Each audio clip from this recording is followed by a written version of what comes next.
Moi, c'est Footwoman de rue.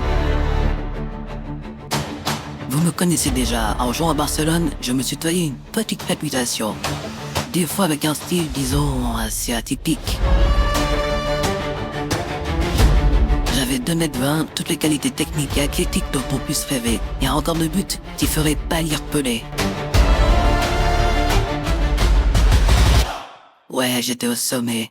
C'est pas moi qui le dis, c'était le commentateur. Football de rue qui a récupéré le ballon et qui passe une joueuse et qui se fait vite encercler, qui joue solo pour l'instant, qui se décale, qui est mise en difficulté. Va-t-elle tenter le dribble? Va-t-elle tenter? Oui, elle tente, elle réussit et Oh là là, mais quel but de Footwoman de rue! Les supporters adverses ont beau la siffler. Je pense qu'on va beaucoup l'applaudir parce qu'on vient d'assister à un but tout simplement extraordinaire. Footwoman de rue, contrôle, long de la ligne de touche, qui va prendre le mur sur son adversaire, d'un crochet extérieur, Footwoman de rue qui va entrer dans la surface de réparation adverse, Footwoman de rue qui s'excentre, frappant d'angle fermé, mais quel but de Footwoman de rue!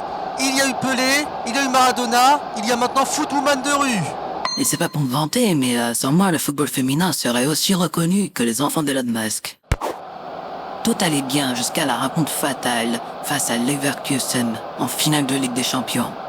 Il faut savoir que j'étais très fatigué avant le match.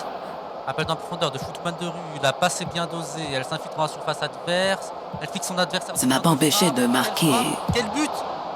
un doublé. On avait même rapidement pris un avantage assez conséquent. On menait 5-1 à la mi-temps. Mais alors qu'on était en train de se demander quel champagne on allait sabler, voici qu'à la 64e minute... Et c'est Madel qui fait la passe à ce Bubble et qui va être repris par Footman de rue peut-être. Quoi? Non, la blessure, qu'est-ce qui se passe? Oh non, les images sont terribles, elles ont l'air de souffrir, les pauvres. D'un seul coup, ma jambe se transforma en un poids mort. Mon visage dégouliné de sang et mon œil droit s'était fermé pour ne plus jamais se rouvrir. C'était la fin de ma carrière. Et un malheur, n'arrivant jamais seul, ma sortie a provoqué l'effondrement de mes coéquipières. L'équipe adverse fit une remontada humiliante et nous a lapidés. 7-5. La buteuse, Kramer. Et raccota cette année-là le ballon d'or féminin que j'avais tant poussé à mettre en place. Son sextuplé, je me voyais encore en cauchemar sur le brancard qui m'a mené vers l'hôpital où je passerai mes 24 semaines de coma. L'ironie du sort, un mois par but. Brisé physiquement et mentalement, je me suis terré chez moi. Car je n'avais plus de but, je ne ressentais plus la moindre envie. Mon plus grand rêve venait de disparaître à jamais. Tous mes sacrifices et mes années d'entraînement furent en pure perte. Puis, quelque chose arriva. À partir de cet instant, j'ai pris une décision. Je prendrai ma revanche. Loin de mes anciennes coéquipières de mon club, loin des radars des médias sportifs rapaces et loin de ceux qui se délectaient de ma chute. Je me suis préparé.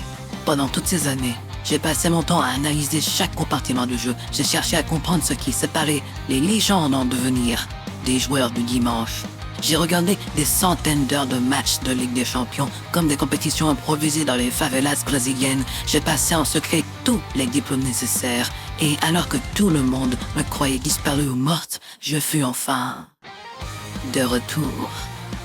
Pas en tant que joueuse, bien sûr, en tant qu'entraîneuse. Au Clermont Foot 63. 足の女、通りの。次回へ続く。夜明け前のスタジア誰もいない芝生の上夢だけがまだ走ってる置き去りにされた私と